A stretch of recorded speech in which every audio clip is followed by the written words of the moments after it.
বরুণ চক্রবর্তী যে কেকেআরের কত বড় অস্ত্র সেটা কিন্তু কালকের ম্যাচে আবার প্রমাণ পাওয়া গেল। কেকেআর পরপর 4টে ম্যাচ জেতার পরে গতকালকে আবার আরসিবির বিরুদ্ধে হেরে গেল।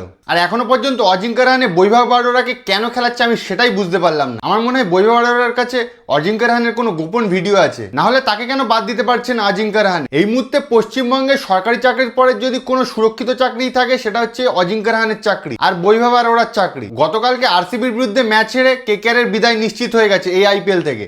প্লে অফে যাওয়ার আর কোনো চান্স নেই। গতকালকে রায়পুরে আরসিবির বিরুদ্ধে কেকেআরের খেলা থাকে, বৃষ্টি হওয়ার কারণে সেখানে ম্যাচটা দেরিতে শুরু হয়। আরসিবি টসে জিতে ফিল্ডিং এর সিদ্ধান্ত নেয়, কিন্তু ভেজা পিচ এবং ভেজা আউটফিল্ড থাকা সত্ত্বেও সেখানে ভালো রান করতে পারেনি কেকেআরের ওপেনিং জুটি। ফিনালে মাত্র 18 রানেই প্যাভিলিয়নে ফিরে যায় আর অধিনায়ক অজিঙ্ক্য রাহানে মাত্র 19 রানে ফিরে যায়। তারপর ইনিংসের হালদার অঙ্গক্রিস রঘুবংশী যে 46 বলে 71 রানের একটা দুর্দান্ত ইনিংস খেলে, এবং রিঙ্কু সিং 29 বলে 49 রান করলেও ডেথ ওভারে কিন্তু সেইভাবে রান করতে পারেনি রিঙ্কু সিং, যার ফলে প্রথম ব্যাট করতে নেমে কেকেআরের ইনিংস 192 রানে থমকে যায়। 193 রানের লক্ষ্যমাত্রা তাড়া করতে নেমে আরসিবি প্রথম থেকেই ম্যাচের নিয়ন্ত্রণ তাদের হাতে নিয়ে নেয় এবং বিরাট কোহলি প্রথম বল থেকেই তার ব্যাটে নিয়ন্ত্রণ আনে, যার ফলে 60 বলে 105 রানের অপরাজিত ইনিংস খেলে এবং আইপিএল এর 9তম সেঞ্চুরি করলেন এবং যার সাথে সাথে পূরণ করলেন টি20তে 14,000 রান। কালকে কার্তিক ত্যাগী আর সুনীল নারিন ছাড়া সেভাবে কোনো বোলার সফল হতে পারেনি।